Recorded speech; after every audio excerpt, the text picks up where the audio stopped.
Good evening and welcome to the April 13th Penfield Town Board work session. May I please have everyone rise and join me in the pledge to the flag. I pledge allegiance to the flag of the United States of America and to the republic for which it stands, one nation, under God, indivisible, with liberty and justice for all.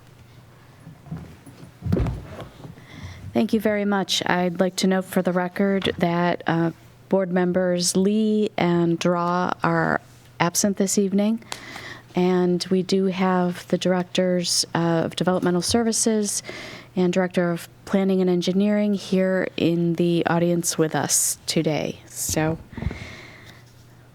thank you very much for coming. Moving on to the approval of the minutes from March 23rd. Are there any concerns or questions? So moved. Second. All right. That's a motion by Councilperson Kohl and a second by Councilperson Ockenden. Given that there's only 3 of us here this evening, is it okay if I just call for acclamation? Aye? Aye. Okay, great. Thank you very much. All right, and we do have most monthly reports in. We do have a few missing. Please, if you're a department head and have not submitted your monthly report yet, please get that in. That's due by the end of the week. We have no public hearings this evening, nor do we have any guests for presentations. So we'll move right into our action items, beginning with Mr. Valentine. Thank you, Mr. Chairman. So the first action item we have is for 36 Saint Ebbas. This was brought to my attention by our Director of Public Works. Working with the property owner, I believe they want to add a shed or some appurtenance to their property. And at the time that they came in to the building department for that, it was noted that there was a sanitary sewer easement running along the side of their property. DPW investigated, went out there and looked at it, and that sewer actually does not exist. So it was intended, this is the Ettrick Forest neighborhood, to provide a connection over to a property or a neighborhood next door. Unfortunately, that was able to be serviced off of Embry Road. So Embry Road, we did sewers in a later date, came down, and then it services through that. So the sewer here was left as a stub. We took an easement over it, but the sewers, as you're looking at your map, you've got the property in the front. The manhole does exist, excuse me, but the connection, the sewer that going to the back does not exist. So there's really no longer a need or a reason for the easement. So just as part of a cleanup on their property as they're looking to put in their shed, we just happen to kind of stumble upon it, look at it and go, well, there's no need to have that sewer there. The pipe is not installed, so there is no pipe in that area. So the request from the resident was to abandon that easement, go through the process with this board, and then obviously then they can proceed with their application with the building department. Do we need to we need to approve a resolution requesting? Yeah, so we'll have to do a resolution. We'll put that in for next week. And then, go through the abandonment process of filing that, with the county. Out of curiosity, what's under the manhole? There is sewer that goes north and south. Okay. So this ties in. It's just not that eastern leg that goes to the other neighborhood. So the manhole still functions. It still services Ettrick Forest. Still services Saint Ebbas. So there is pipes in it. It just doesn't have this split that goes to the east that goes through their yard. It just runs along the front property lines. Thank you. I just missed that in your description. Are there any questions for Mark? No, I move that we approve the abandonment of the easement. Second. All right, so we have a motion to basically prepare a resolution approving the abandonment of the easement at 36 Saint Ebbas. And that's a motion by Councilperson Kohl, second by Councilperson Ockenden. Are we all in favor? Aye. Aye. Aye, okay. Moving along. So next item, item B, is a request for a hold harmless agreement at 23 Saint Ebbas. Saint Ebbas seems to be the street of the night. Did talk to these residents. They are looking and want to install a fence in their property.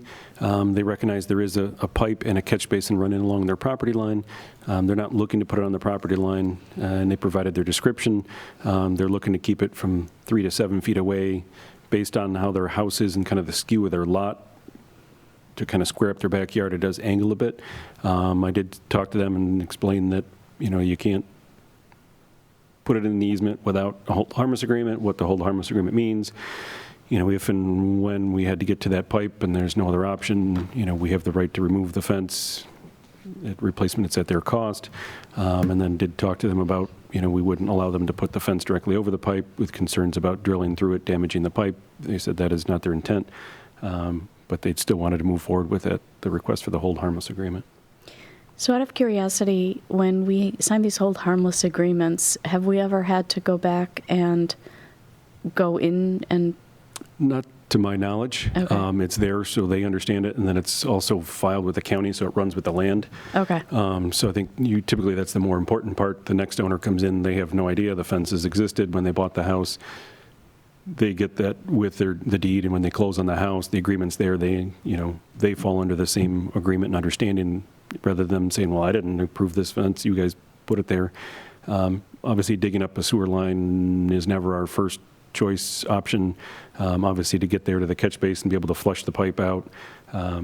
If there's a blockage, and then slip line the pipe is kind of option number 2. Digging it up is kind of our last resort. But so to my knowledge, no, we haven't had to go back in. But Okay. in order to make sure that we've got the rights to go in, it's still our easement. The town still has rights to access that for our utilities. Sure, not questioning that at all. I was just curious if it had ever come up. Are there any other Not questions for Mark? Okay, I'll entertain a motion. I'll make a motion. Second? Okay, so this is to prepare a resolution to enter into a hold harmless agreement for 23 Saint Ebbas. And I have a motion and a second. All in favor? Aye. Aye. All right, moving on. Action item C. You are still up. I'm still up, and I'll tag in with Carrie on this one as well. But as the board begins to look at and entertain the K2 and the incentive zoning piece, and we just got some mapping in with that, so PRC will start our review on that. But one of the items that came up and thought would be beneficial for the board is to look at what the traffic generation is. So as we're looking at, right now, Dr. Howitt, the Bayview Apartments, is on the hook for all of the improvements on the center turn lane. During the Bellagio development across the street, previous board required some payment from them. That wasn't established fully with traffic counts. There was just a value assigned to it. So as we get into this one, we wanted to provide the board with more of the ITE, so that's the Institute of Traffic Engineers, does calculations based on whether it's a restaurant, based on whether it's apartments, retail, and then provides you with peak hour, peak demand. So that's the calculations we provided the board, was showing what the estimate was for the existing K2 brewery, what Dr. Howitt, the Bayview Apartments would generate, as well as what Bellagio generated or is generating now across the street. So we kind of balanced out and showed, what their cost and share was, as well as, what the K2, if this board, decides to move ahead with expansion on the second floor and then approve the additional parking, showing, that'll be a significant portion of the traffic that's generated in the area comes out of the K2 development. So I just want to make sure that everyone watching understands there's no decision being made here. There are still public hearings to be going through. Yep, but we're just talking about the mechanics of what an incentive zoning calculation would involve. Just providing some background information, so as we start to look at the traffic part, all of the amenities, the planning board, still need to, weigh in on You mean their like a portion of it. turning lane, having a proposed turning lane, so. Yep. So right now, as it was approved, through the board here for the Bayview Right. Apartments, the center turn lane was tripped by the state. They said you need to put a center turn lane in. That whole cost is falling to Dr. Howitt in his development currently. Mm-hmm. Just before that, the Bellagio piece went across the street, the former Mario's building, that apartment went in, so they paid a portion in to help with that cost.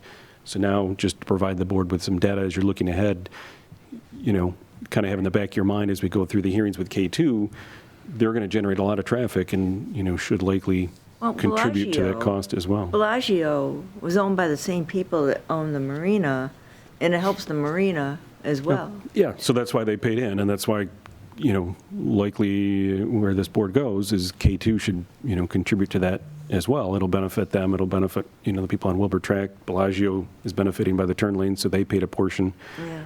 So just I'm trying saying to, how much they put in. Would it be like half of what Bellagio did? Because Bellagio was not only for themselves, the Yeah, but department, but they were also doing Yeah, but the marina improvement was, for all the marina was kind of pre-existing, so that fell in under the, well, now is Water's Edge. So they did that initial So it's just a Forgive me, perk, but development improvement. just the perk? Water's Edge had to put in a turning lane in order to accommodate that development. That developer, when Water's Edge was developed, Well, that was for the apartments up above, though. Yeah, but that also served Mario's at the time as well as the marina. so So we looked at it as, sorry, Okay. once we switched over to Bellagio, they had to pay an extra fee, now that there was additional traffic and additional development on the site, that they should go back and. Okay, so when we did K2, originally, we didn't ask for anything for traffic concerns because it was just that going in. Yep. I mean, at the time, it was a small brewery, it was a small impact, it was taking over an existing business. Now that it's grown into what it's grown and looking to expand, obviously it has a traffic impact on the area, and, in order to provide a safe corridor, we've worked with the state to institute these center turn lanes. We've investigated roundabouts with them, we've investigated traffic lights down there, and they basically said those are non-starters. So the only option we have is this center turn lane, and as developments come in that are significant, we were looking to have them contribute to continuing that center turn lane down, since they're going to generate additional The more traffic. significant the traffic, is it something else beyond a center turning lane that we could look at? Is there anything? I mean, this falls all under the state DOT's purview, so it's nothing we can dictate. I know we've had requests, and, recently, new businesses, could we get a traffic light in there? We've investigated in the past. We can, That'd be hard again, to ask do. again. The geometry of the hill, you've got slopes coming down on either side. You've kind of got a meandering road, and there's not any defined central access point. There's lots of businesses along there. So normally, excuse me, you want two main roads where you'd put a traffic light. It's hard with, kind of all the businesses are staggered, have different driveways. To have that, we did several years ago, say, look at a roundabout, suggest that to the state. They looked at some of those items and just said, based on the slopes coming down the hills, especially wintertime, you got people coming down, all of a sudden there's a traffic light there, you're going to end up with, more issues, people trying to hit the brakes and, spinning out or having it, That's why we like the access roads, but I don't know if there's any kind of opportunity.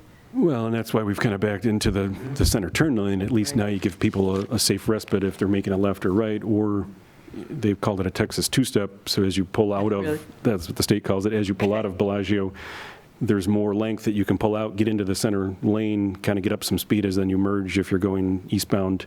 There's an additional center turn lane that you've got space not only to get in it, but then kind of accelerate, get up to speed, so you're not trying to cross 4 lanes. You kind of cross the first 2 lanes, get in the middle, and then you can, again, jump over. And what the state's already bought into then is just markings on the road for the center lane? Or is anything like raised a little bit, or is it all just? I mean, there's some widening in it, so with Dr. Howitt's piece, they would have to do some widening. They'd have to then, mill the whole road. They don't let you just black it out and then restripe it. So they've got to mill that whole section of the road, repave it, including, any widening areas, and then restripe it with the center turn lane in there, as well as, where the new travel lanes would go. So just going forward, I know that, we're talking about how we arrive at a number. When does that number sort of get generated? Ah, there it is. Oh, sorry. I'll scroll down. I think we wanted to give or have Mark give the background. I think, Okay. the incentive zoning, this board has to, sort of weigh the information and make a determination on what that number is. And then at this point, this conversation hasn't happened with anyone else. The board is the first one to review this information so that you have an opportunity to arrive at what you think is a reasonable number for the incentive zoning. Is that fair? I'm looking at Yeah, Mark. so I mean, I think it rolls in as part of the conversation as you have the public hearing and you start to, investigate the project and then, look at, what their portion of the incentive may be. The current number we have from Dr. Howitt is $340,000 is what that improvement cost is. That's the total cost of That's establishing the total cost of the turn improvement. lane. That's the current number we have. I think we should check back with him. Obviously, we all know with COVID and current gas prices and construction Right. costs, that number is likely higher. So would want to make sure we've got that final number before we divvy that up. So we just kind of went through looking at what K2 generates today, what are their peak hours, how many trips. And again, we didn't go out there and physically count. This is based on, industry standard traffic counts. We looked at the Bellagio just to give a reference of what they paid in, what their generation is, what the Bayview Apartments is, and then, if the board moves ahead, after going through the process with K2, how much additional traffic that would generate, just so you kind of have those numbers to work with. Again, this is a first blush just for the Right. board to look at tonight. Obviously, we've got to get further into the project, see if it makes sense at all. But just wanted to kind of get this out to you, have an opportunity to kind of look through it, and then, obviously you can, review it with the board, and then as we get down into it, then we can say, okay, it makes sense, and trying to base it on traffic and math, that K2 should pay X amount of the total, or, at least to kind of show that it's a Sure. hopefully a fair share of what they're generating versus how it's generating. And then I say we've, already received the deposit amount from the Bellagio development. Okay, so Carrie, did you want to add anything else? No, I'm good. Did you want to? Well, what I was thinking was, we've seen this on the monitor. I certainly think the board needs to have some soak time with it, to use Tony's phrase. And then, obviously, we don't have to make any decision tonight. It really is just for informational purposes right now. And just to take everyone through the process, we have a public hearing scheduled for April 20th. Correct. Correct. And then additionally, it'll be at a work session with the planning board, which is in accordance with our incentive zoning regulations. Right. And so that'll be something that the planning board just reviews and provides comment Correct. to the town board. So as it considers the incentive zoning application before this body, you have the planning board's input as well, which is what our code says is the plan of action. Sure.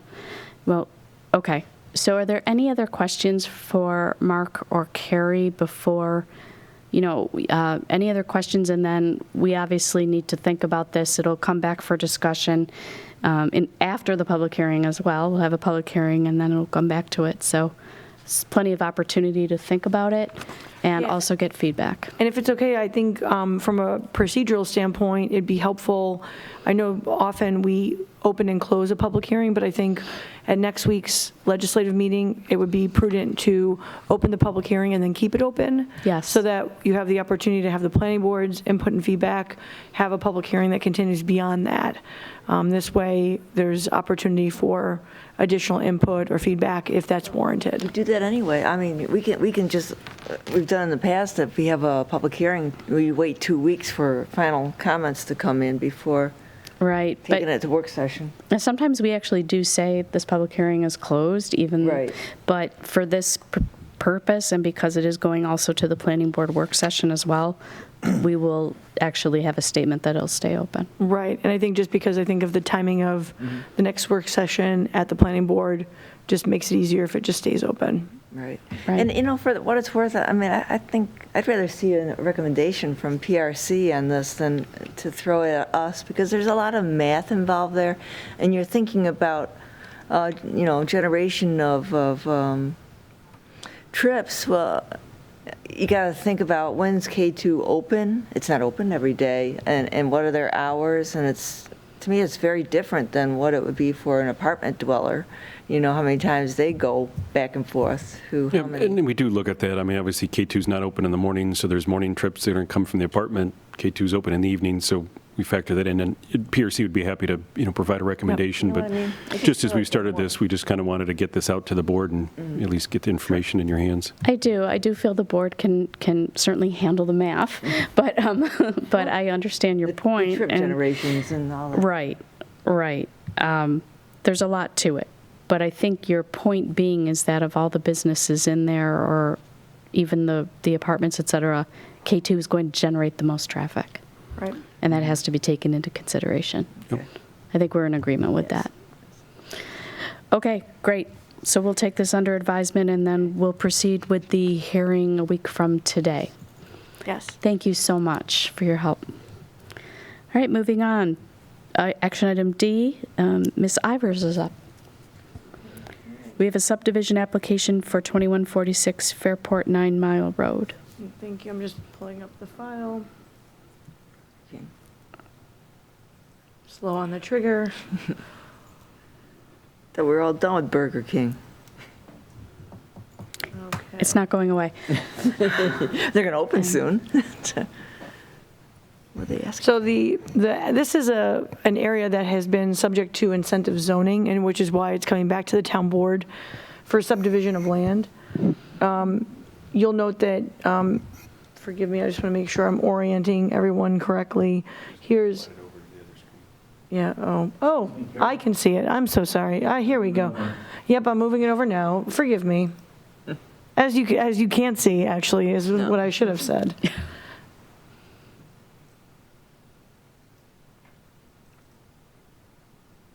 Okay, that's much better for everybody. And that was Mark's nudge for the evening. So you'll see that, let's scroll up here. Let's try to get everybody oriented. They're proposing a subdivision. You'll see Lot 2 and Lot 1 being proposed here. So the Burger King building is obviously the one that fronts along Fairport 9 Mile Road. They're looking to create a second lot. There will be cross-access easements and shared, I'm not sure if they're going to have shared parking as well, or just... I think it's just the shared access easement between them, but this board approved a building in the back. They're just looking to subdivide that off into a second parcel. The same owners? The same? So it may not be in the future. I mean, currently it's all one parcel. They're looking to subdivide it and likely sell off the back piece. Burger King would own their portion, and then whomever would buy the back. But to your point, it was approved by the town board that a second building could go in there. Yes. Correct. Okay. A generic box of a building, so they would have to come back at some Okay. point with whatever the building looks like. They showed some generic parking and, a building envelope.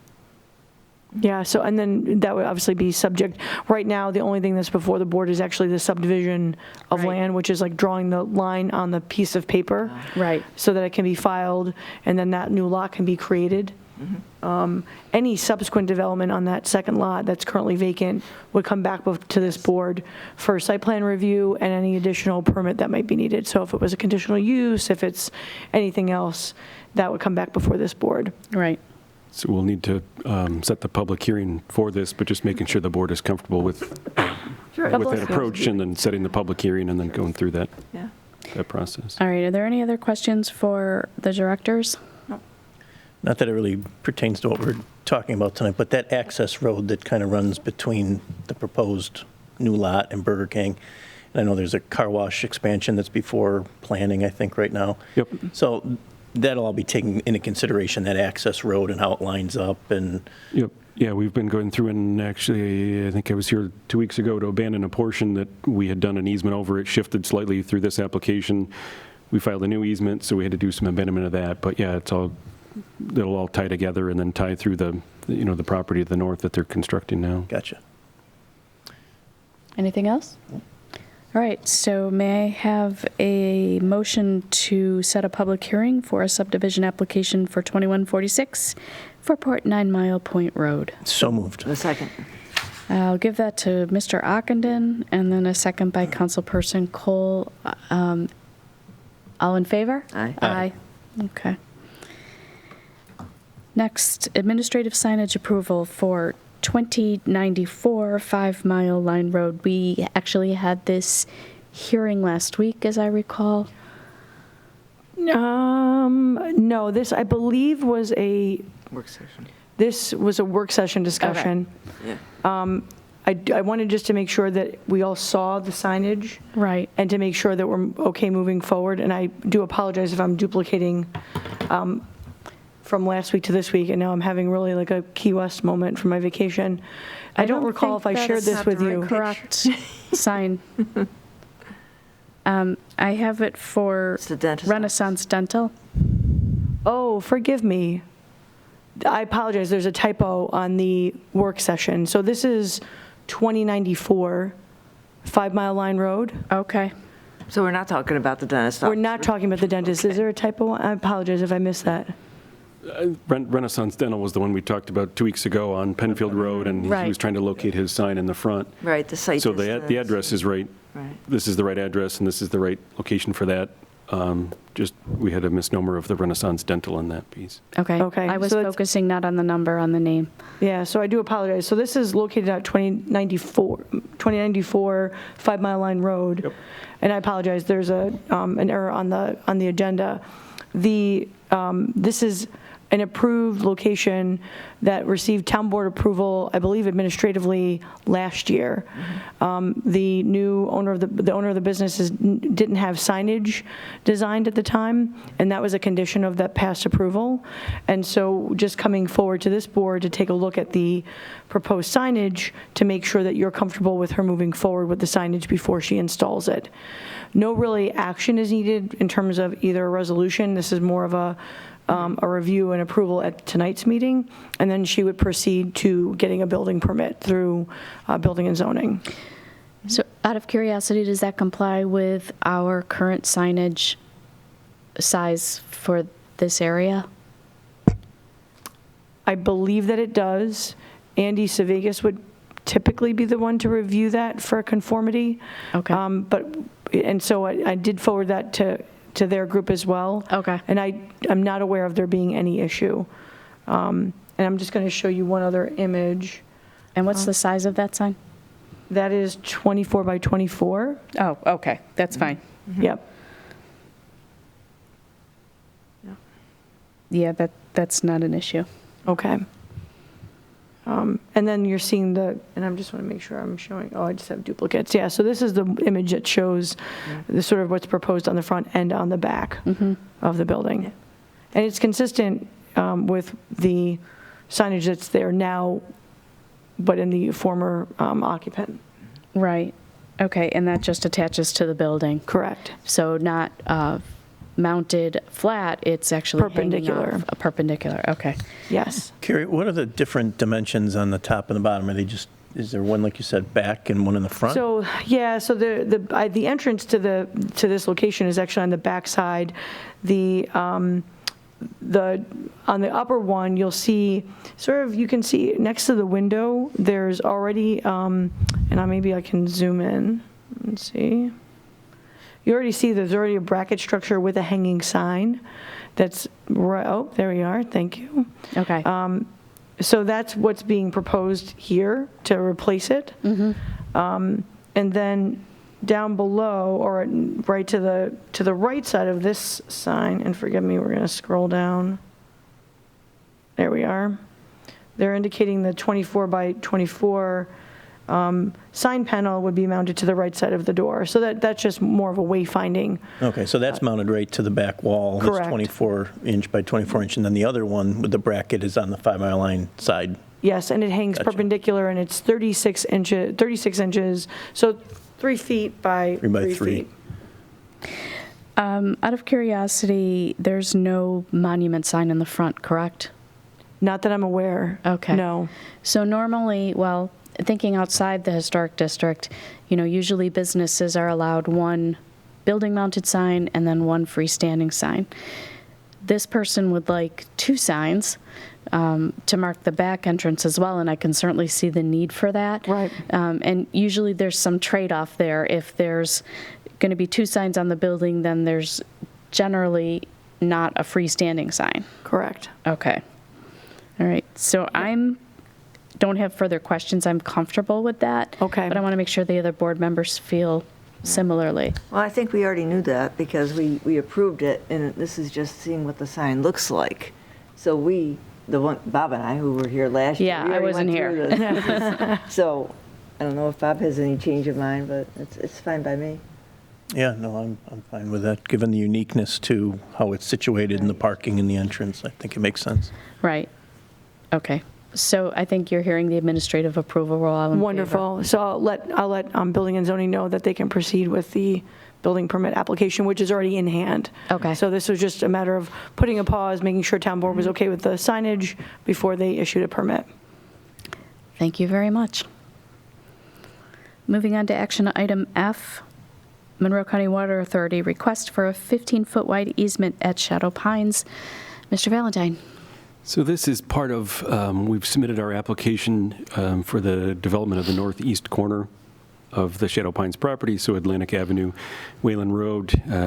So we've submitted to the county DOT, the health department, the water authority, and as part of that approval process, we're looking to bring in utilities to the roadway. The water authority has come back and asked, and it's not to scale, but just in blue so you can see it, for a 15-foot wide easement along both frontages. So if and when, somewhere long beyond our time, they need to relocate a water main or do an extension, that is available to them for that. So as obviously town-owned property falls under the purview of the town board, that's why the ask is before the board this evening, is whether you're willing to grant that easement.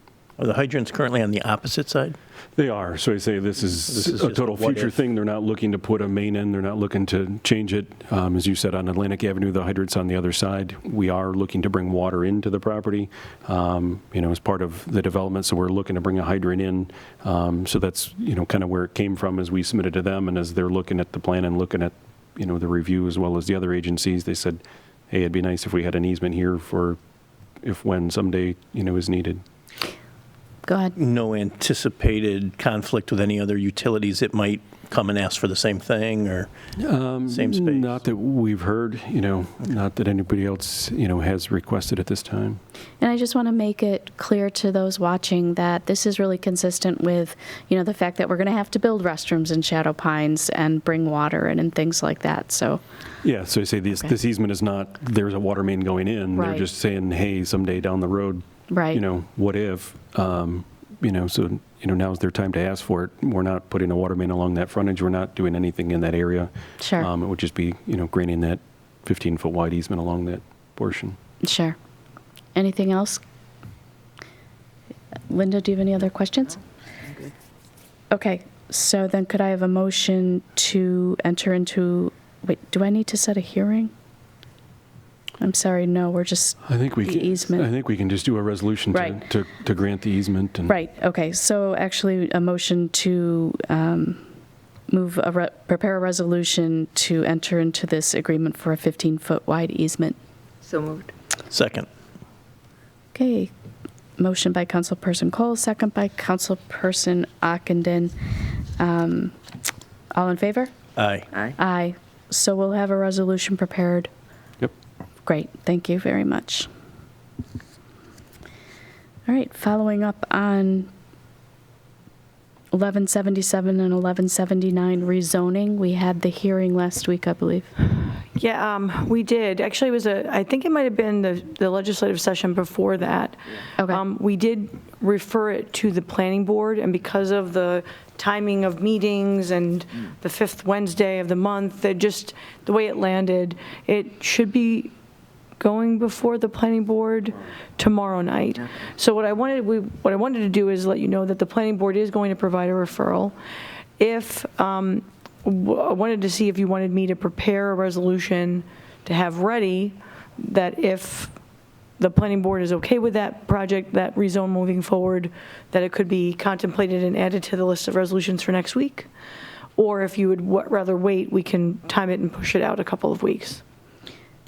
I personally think we could go forward with a resolution. Okay. And I agree. I think that the other board Yeah. members are comfortable with that. And if there's anything that happens at the planning board, we just pull the resolution and we Right. talk about it at the next work session. Absolutely. Okay. Let's just keep moving forward. All right, wonderful. Great, thank you. The next action item is Greater Rochester Disc Golf Club.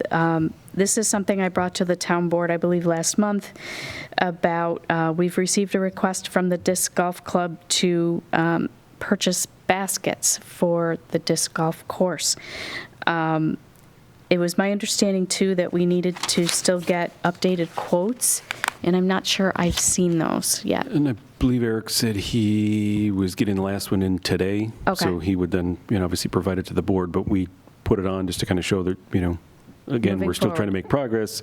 Right. We have the intent of that, but I think, obviously, the board Right. needs to see, those quotes. We'd hoped we'd had them in by now. I think they had the other two and have had them.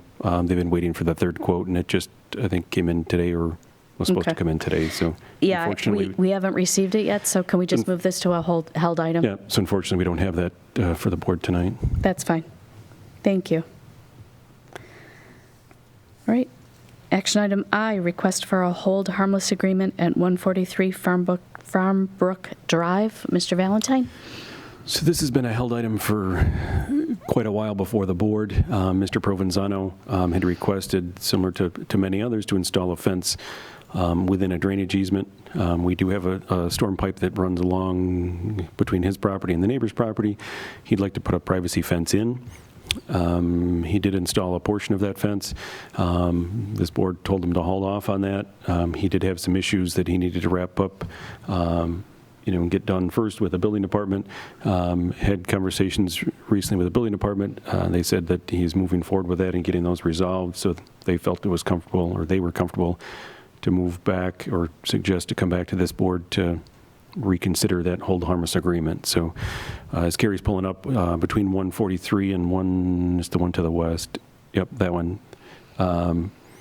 There is a storm sewer that comes and discharges out the back. So there's a catch basin in the back of the yard, but they're looking to put a little bit of a privacy fence. You can see they have the pool there in the back, so just have some privacy separation between the two properties. So I just want to be clear that the neighbors are okay with the placement of the fence as is. Yes. Okay, and they've been aware of it, they're comfortable with it, Yep. and then the owner of 143 Farmbrook is aware that, if we have to go in there. Yep, and we've explained to them what a hold harmless agreement means, and what's involved with that document and that filing. And I think if you pull up storm sewer, maybe it may show that. Yep.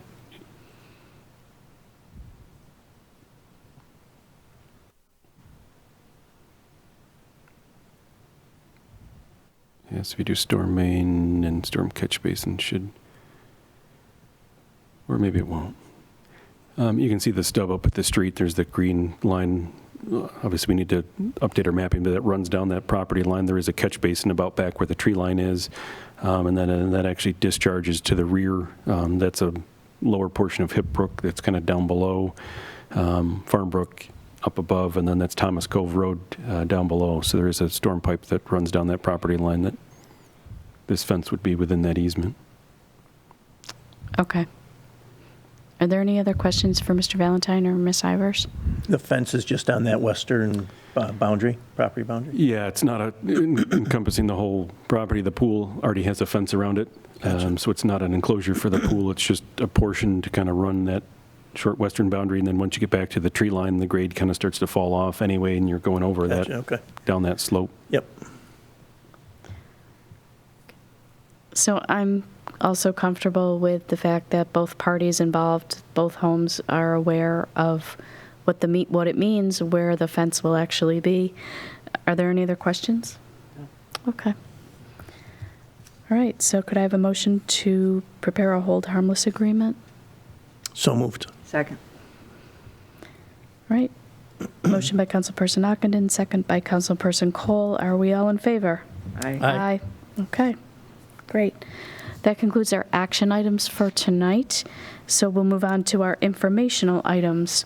And I believe Carrie starts us off.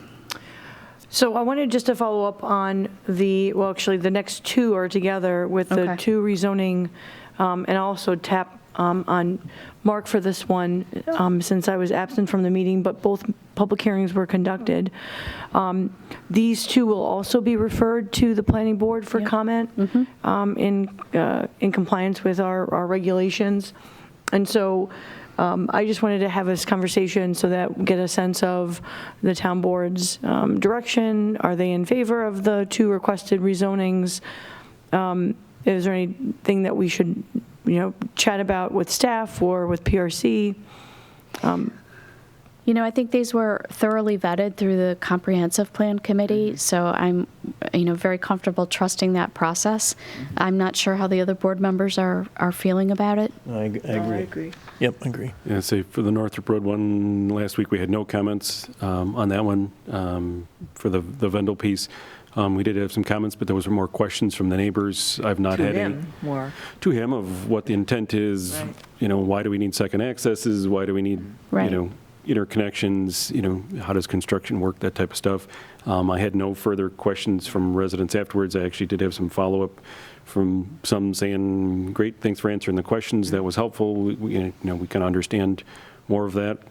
No concern with that. And then another follow-up from another resident that wants to talk more about the traffic on 250 and to meet with them. And that was shared in the public hearing as well, as they were looking to get a petition together amongst the neighbors to petition the state. And I said I'd be happy to share it with the, To lower the to speed? lower the, Yes. the speed limit in that portion of 250. And, I said I'd be happy to advocate, for them and, for For our sure. residents and pass that along. So I'm meeting with a resident sometime later next week, so. For sure. follow And then up, but- for those watching, that we are anticipating a meeting with the State Department of Transportation probably next month. I've sent off a note to them to try to, coordinate some dates and times. We do talk to them about, where road improvements are, areas of concern we have, where we see, development may be coming. It's worked out well for us to be an effective opportunity for communication between another state agency or another public agency. So are you looking at these two resolutions in the same way you're looking at the conversation about K2 that, or not K2, yeah, it was K2, right? You were going to have a conversation with the planning board to see where they are on, So It was the rezoning then. Rezoning. Yeah, the Bay rezoning Road. for Rezoning on Bay Road, right. So those are going to be added to upcoming work sessions. I think for Northrup Road and Fairport 9 Mile, we're probably They're looking both at on tomorrow night. They were on Yep. tomorrow night? We were able to Okay. get those in, so they're on tomorrow night. I believe we just got back the county comments for Vendel. I think we need to check on Northrup. So we need to make sure we've got all the pieces together for this board, so that's why. Northrup's been received already. Okay, so I didn't have the Vendels, I think just came in yesterday. So that's why it was an informational item tonight, just to kind of come back, update you on kind of where it's at, what the status is. It's got to go to the planning board, and then so it's not in the same level as the Bay? Bay Road one's a little bit ahead. We had the Yep. hearing on that one. We've received the other materials. We provided them to the board. You gave them more time for that, so that's why we're not doing That one- these two tonight to go Yeah, to- we're not ready to move, I mean, I think in I mean, theory, it's shortly In thereafter. theory, we are, but we don't have all the. We're just getting all the pieces together Okay. and All right. making sure we're in compliance with the law. Okay. Did you have any questions about that? Okay. No problem. All right, so we're just going to hold that until the planning board has their review, and That's then fine. we'll bring this back to you at the next work session, hopefully, and be requesting preparation of resolutions. Okay, great. So hopefully we'll be seeing this again on April 27th, and then we'll move from there to a resolution. Yes. Okay, thank you very much. All right, I think we actually just took care of both of those. We A did. and B in that Yeah. conversation. Yeah, We 2 had for a 1, I 2 for apologize. 1, that's great. And then we'll move on to a draft fee schedule review with. Okay, so I wanted to, we've talked about this before, so I haven't circulated this to the board yet, thought I would call it up and sort of start to give you a little bit of an overview of what the framework looks like, but also let you know that, and so what I'll do is I'll open it up, and it's going to take a second because it was done in Excel, but it's showing in Google Doc or Google Sheets. Sheets, thank you. So, and forgive me if this is a little bit challenging to read. And I will zoom in a little bit here. So you're seeing a lot of the extra. The finished table will only have these 2 columns for each of the, and so right now, and I'm going to just, for a moment, explain that we don't have our fee schedule in a consolidated way right now. So there, and in many cases, the fees were updated over a period of time by resolution, but never put into a table format per se, and certainly not consolidated in one place, so that if I'm a homeowner or I'm a commercial property owner or a developer, there isn't like one set of a collection of fee schedules so I can see everything that might be involved.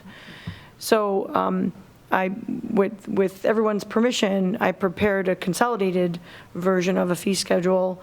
So page 1 would be the various board applications, so town board, planning board, zoning board, historic preservation board, and then the second page, and right now it doesn't appear like this, but page 2 of the board reviews would be a second page for engineering review fees, so people can understand that. And I'll circulate this to everyone. I'm still, and I'll share with you why I'm not ready to send it around to everyone. So we did what the proposed fee is and what the current fees are. And in some cases, the current fee doesn't exist because nothing is being charged for certain applications, which is not consistent with how other towns handle these same kinds of applications. And so wanted to make sure that we're being consistent with towns and we're charging fees for the things other towns are charging fees for, or in the cases where the fee already exists, that we're being consistent with the fees, not, sort of landing somewhere in the middle. Right, we don't ever want to be the most expensive nor the least expensive. Right, and the other thing that's interesting is that how the fee schedules are structured, in some towns, the burden of cost of development is you bear it up front with applications for planning board review and engineering analysis and things like that.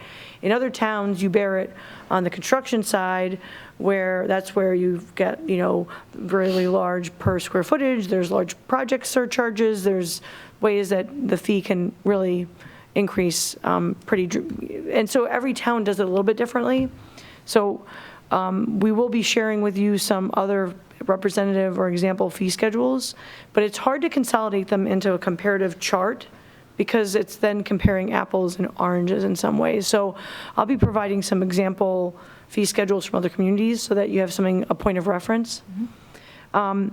We did the same thing for residential fees for both new construction, this is brand new single family home, and then existing residential and other, meaning accessory structures and things like that. And so that everything's in one place and it's pretty easy to follow through and see what's involved. I'll give you, going back to the planning board and zoning board, before we used to have a separate charge for sign posting, and we charged a fee for that. And then we paid double that amount for the actual sign posting. So we're just trying to make sure that the fee schedule at least recoups the costs that are hard costs for the town, because most of these applications have publication fees, legal postings, mailers, so there's a cost associated with navigating these developments and reviews through the various boards. Just want to make sure that we're being fair and equitable to the taxpayer, and that the developer who is really reaping the benefit of the application is the one paying for that process. I mean, I think that makes a lot of sense. I'm so glad that we're kind of moving through this process and taking a look at it. The fact that, as you said, developers are earning money from this project, and if we're not even charging the correct amount for the sign, that makes no sense. Right. I think a lot of times over the course of, I think having it looked at in one collective way does two things. One, it gives the town board sort of a way to really look at the thing, the costs and fee schedule in a big picture way. And then it also makes the process of updating it on an annual basis more straightforward. Now you go to one set of fees and you can take a look to see, does anything need to change? How costs have increased in any way, so that the town can sort of keep up. I'll give you a really great example, and then we also have the same thing for commercial, where we have commercial construction, and then we have miscellaneous fees, so people understand what might be involved, and so there are no surprises. This is really then a great tool that can be out on the website. Right. It's really transparent. People understand exactly from the very beginning what they might be looking at. You'll see at the bottom here, there's a tab for DPW information, and that's because currently DPW doesn't have any fees associated with their applications. I don't know of another town, and I'm saying this off the top of my head, I'm not aware of another town that doesn't charge at least nominal fee for things like right-of-way permits and road cuttings and other sort of right-of-way related types of permits. And so I'll be working with Eric to bring his fee schedule into the same format. So I'll be working on that in the next week or so, and hope to present a complete sort of packet of fees that are, and in that case with DPW, it makes sense for it to be grouped with the board reviews and permitting, because often DPW permits are associated with either new development, redevelopment, even something as simple as, I own a house in Penfield, I need to do my driveway. I was shocked to find out in fact, there is a permit, but no fee. So it's one of those things that, it's just, there's an opportunity, I think, to make sure that we're right-sizing Penfield's fee schedule to match other communities. So just out of curiosity, if there are no fees for DPW, let's say an internet provider wants to come in.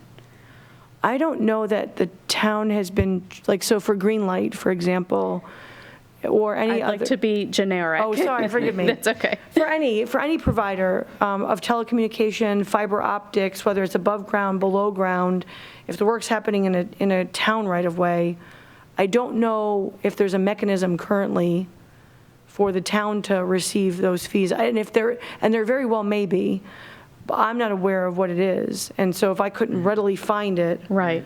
that means it doesn't live in a place that is easily accessible. So I think this is giving us as a department heads an opportunity to take a really hard look at how this gets organized and how can it be the most straightforward for everyone who may need to know about it.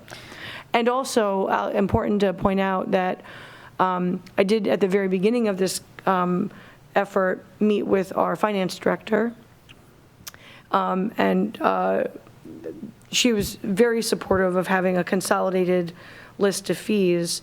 And in her past experience, that was something that ultimately lived with her and would be maintained by her office, because her office is really tasked with collecting those fees and making sure they get assigned to the right places within the town. And so there's just a great opportunity here, I think, to bring everything together, have it be really clear and transparent, and then more easily maintained over time. Absolutely agree. So we should probably obviously hold this until the next work session. Yep. Thank you. Would we be, I can't remember if the town board has the authority to set these, or will it go to a public hearing? There's no public hearing required. Okay. The town board, by resolution, Right. can adopt a fee schedule. Right, like we do for rec. And Correct. We do different ones. But I'll be fascinated. I mean, I don't know if you'll be ready in 2 weeks. If you're going to get information from these other towns. We've already pulled the information Did you? from the other Yeah, towns. okay. That was what She's we well used. on her way. All right. It was what we used as a baseline to start the conversation.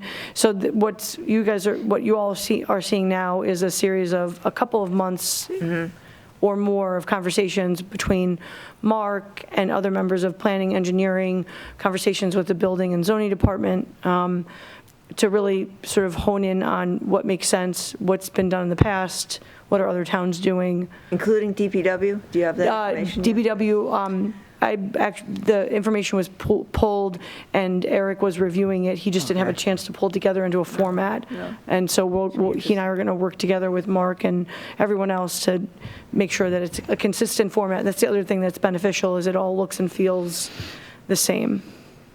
No, we really appreciate the efforts that all of you have put into this. It's been a great team conversation. Yeah, just to be clear, I mean, DPW does review these things, so we are reviewing utilities, we are reviewing materials that come in. We're just not charging a right-of-way permit fee for that. So we're just trying Correct. to correct that, so just. I understand Forgive that. me, yes. Applications are being processed. There's just no fee associated with it. Right. It's just that, that takes time, that takes labor, that's, And it should cover staff's time and the cost Correct. to go through that, and it just doesn't seem right. It doesn't seem, okay, Yep. great. All right, so we'll hold this until the 27th of April again. Yep. Thank you. Awesome. Item D, the Vardar request for consideration of rezoning at 1423 Empire Boulevard. this is an item we've held on the board's agenda for quite a while. We've not heard anything new, so just wanted to kind of bring it back as an informational item. So I think if the board is happy with taking it off of a held item, he's made his application, he's come talk to this board before, he's gone through the comprehensive plan process. If and when he wants to come in and talk about getting his property rezoned or doing something with his property, obviously he can make an application and come back. Right. It's just been sitting on our agenda and just For no real purpose. for no real purpose. So Yeah. this is just Okay, that's it. bring it out of the held items, bring it up as informational. Just so we don't lose it, but he's welcome, obviously, to come back at any point in time. And For sure. Has there been any attempt to reach him? I have not recently, but I Okay. can reach out to him and see if he's got anything else going on, but. I know you've done it in the past, been so, quiet. okay. Thank you very much. So we can just remove this. All right, update of Little League softball facility improvements at Veterans Park. So subsequent to our past meetings, we've reached out for people for the bathroom design. So just as of even just the last few weeks, our Director of Public Works, Eric Tate's been working with a couple of different engineering firms to get quotes for that. So I think he's shared that with the board. I think we have the 3 quotes now. MRB was the low bidder on that. So I believe he's going to prepare a resolution to submit that and move that forward. The board was comfortable with going ahead with the bathroom. It's just a matter of getting the bids in place for that. So I believe he's looking to move ahead. So it's just informational to share back with the board. We're still moving ahead. I believe the supervisor's also been talking with Little League, and I think they're looking at some fencing, so that part of it's moving ahead as well. And then sidewalks should be possibly starting tomorrow. Out here in Columbus Crossing, our sidewalk contractor is in town, has been doing work. We had a couple of different areas. They were down on Empire today doing some fill-in by LaSalle's Landing. There were some broken sections they're repairing there, and then next they'll be jumping here to the town hall. So you'll see improvements on this property coming soon. Thank you very much. All right, we have a couple of held items we're taking no action on. Is there any old business or any new business? Yes. Just one, action G. We did not vote on that. I don't know if you were, I don't think we had to. No, I think No. the. We needed to vote. We didn't need to because at a previous work session, the board did vote on moving ahead with approving or preparing the resolution. I was just providing the update that we were holding off on that until the planning board has Okay. had their opportunity to review. But thank you, it's always better to check than. Okay. Seeing no new business either, I would like to just announce that the next meeting will be April 27th and declare this meeting adjourned at 7:57 p.m. And thank you to PCTV. Also, thank you to our security this evening and Sue Scheidt for taking notes, our deputy town clerk.